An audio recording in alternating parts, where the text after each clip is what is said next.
Russian researchers in the late 1940s kept 5 people awake for 15 days using an experimental gas-based stimulant. They were kept in a sealed environment to carefully monitor their oxygen intake so the gas did not kill them. Since it was toxic in high concentrations, they had to monitor them. This was before closed-circuit cameras, so they had only microphones and 5-inch thick glass porthole-sized windows into the chamber to monitor them. The chamber was stocked with books, cots to sleep with no bedding, running water and toilet, and enough dried food to last all 5 men for over a month. The test subjects were political prisoners deemed enemies of the state during World War II. Everything went fine for the first 5 days. The subject hardly complained, having been promised, falsely that is, that they would be freed if they submitted to the test and did not sleep for 30 days. Their conversations and activities were monitored, and it was noted that they continued to talk about increasingly traumatic incidents in their past, and then the general tone of their conversation took a darker aspect on the 4th day. After 5 days, they started to complain about the circumstances and events that led them to where they were, and started to demonstrate severe paranoia. They stopped talking to each other and began alternately whispering into the microphones and one-way mirrored portholes. Oddly, they all seemed to think they could win the trust of the experimenters by turning over their comrades, the other subjects in captivity, with them.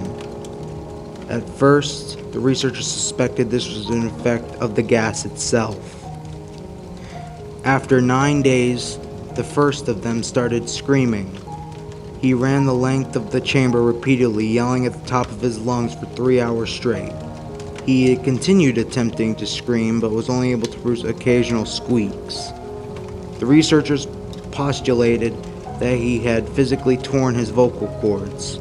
The most surprising thing about his behavior is that how other captives reacted to it, or rather didn't react to it. They continued whispering into the microphones until the second of captives started to scream. The 2 non-screaming captives took the books apart, smeared page after page with their own feces, and passed them only calmly over to the glass portholes. The screaming promptly stopped. So did the whispering in the microphones. After 3 more days passed, the researchers checked the microphones hourly to make sure they were working, since they thought it impossible that no sound could be coming from the 5 people inside. The oxygen consumption in the chamber indicated that all 5 must still be alive. In fact, it was the amount of oxygen 5 people would consume at a very heavy level of strenuous exercise.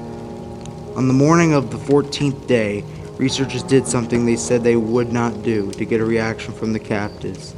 They used the intercom inside the chamber, hoping to provoke any response from the captives. They were afraid they were either dead or vegetables.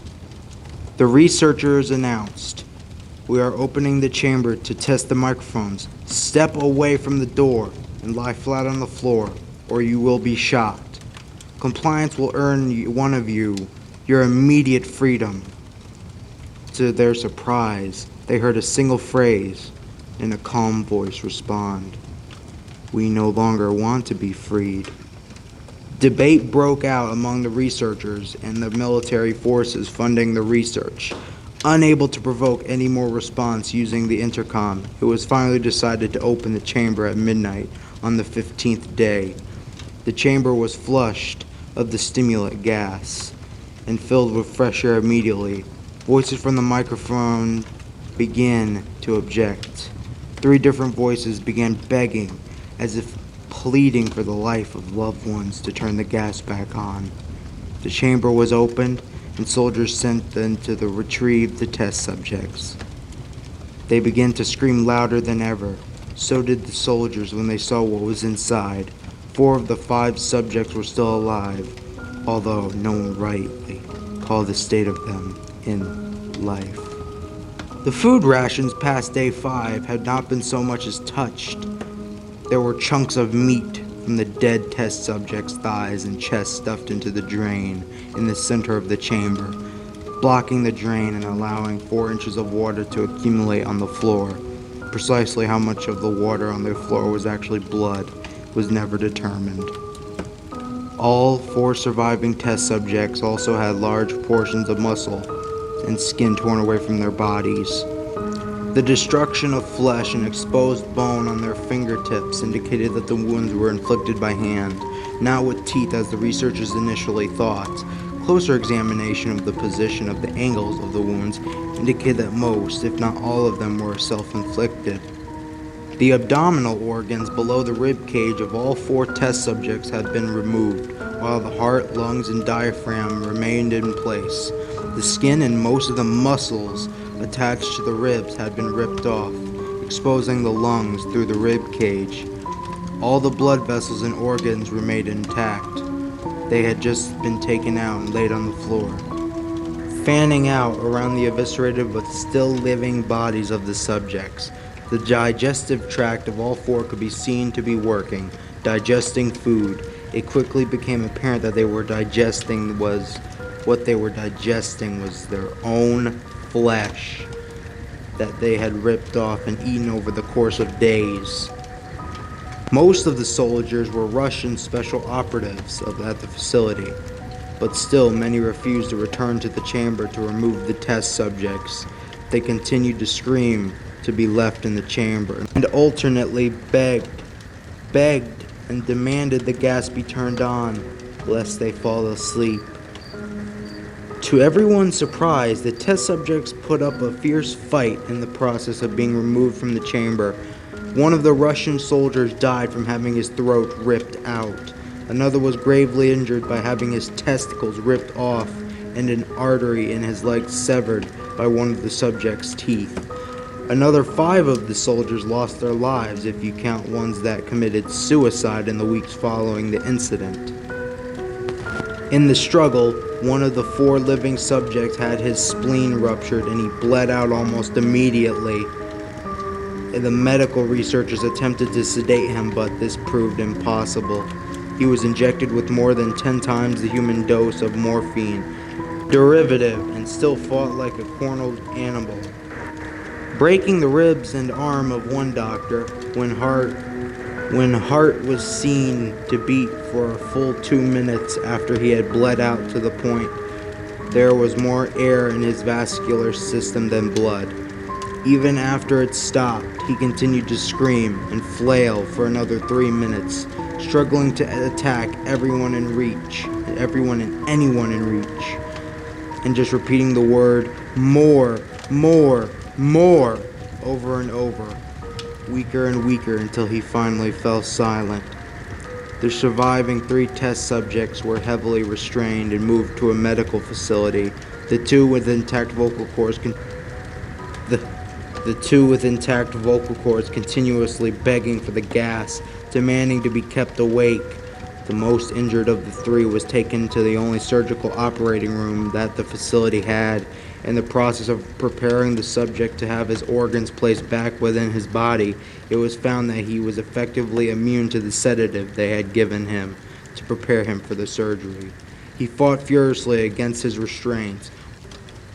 Anesthetic gas was brought out to put him under. He managed to tear most of the way through a 4-inch wide leather strap on his wrist, even though the weight of a 200-pound soldier holding that wrist as well. It took only a little more anesthetic than normal to put him under, and the instant his eyelids fluttered and closed, his heart stopped. In the autopsy of the test subject that died on the operating table, it was found that his blood had tripled the normal level of oxygen. His muscles that were still attached to his skeleton were badly torn, and he had broken 9 bones in his struggle to not be subdued. Most of them were from the force that his own muscles had exerted on themselves. The second survivor had been the first of the group of 5 to start screaming. His vocal cords destroyed, he was unable to beg or object to surgery. and he only reacted by shaking his head violently in disapproval. When the anesthetic gas was brought near him, he shook his head yes when someone suggested reluctantly that they try the surgery without anesthetic, and did not react for the entire 6-hour procedure of replacing his abdominal organs and attempting to cover them with what remained of his skin.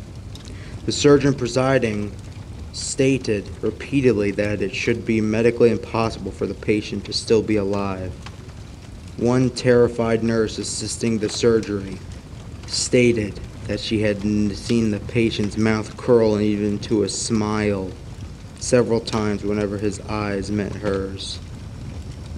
When the surgery ended, the subject looked at the surgeon and began to wheeze loudly, attempting to talk while struggling. Assuming this must be something of drastic importance, the surgeon had a pen and pad fetched so the patient could write his message. It was simple. It was a simple message. Keep cutting. The other 2 test subjects were given the same surgery, both without anesthetic as well. Although they had to be injected with a paralytic for the duration of the operation, the surgeon found it impossible to perform the operation while the patients laughed continuously. Once paralyzed, the subjects could only follow the attending researchers with their eyes.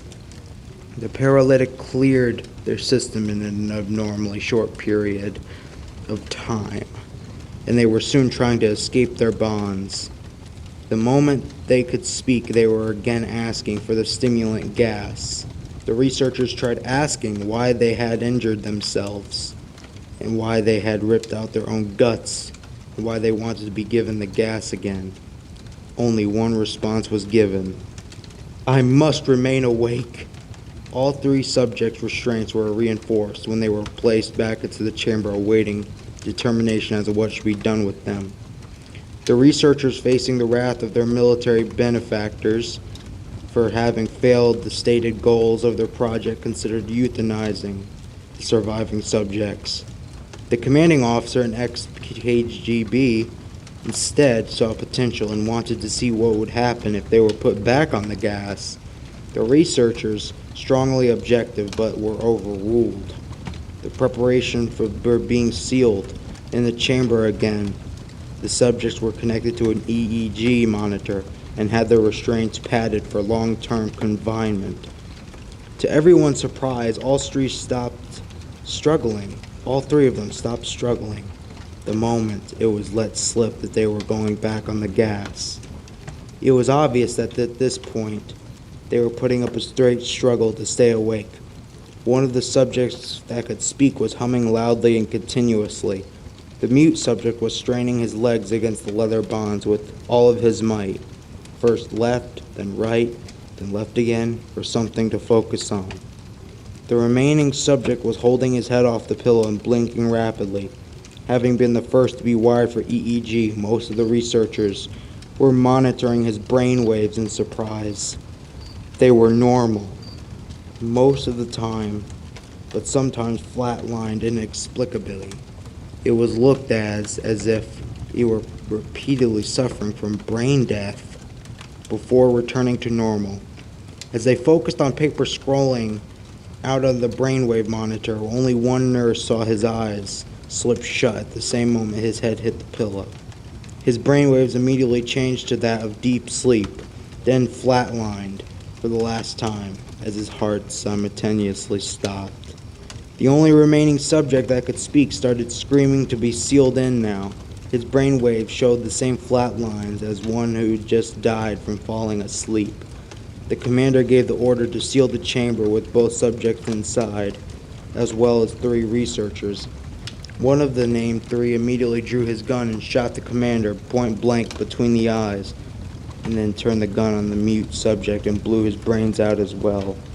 He pointed the gun at the remaining subject, still restrained to the bed. The remaining members of the medical and research team fled the room. "I won't be locked in here with these things. Not with you," he screamed at the man strapped to the table. "What are you?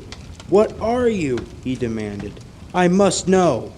The subject smiled. Have you forgotten so easily? The subject asked. We are you. We are the madness that lurks within you all, begging to be free at every moment in your deepest animal mind. We are what you hide from in your beds from every night. We are what you sedate into silence and paralysis when you go to the nocturnal haven where we cannot tread. The researcher paused, then aimed at the subject's heart and fired. The EEG flatlined as the subject weakly choked out. So nearly free.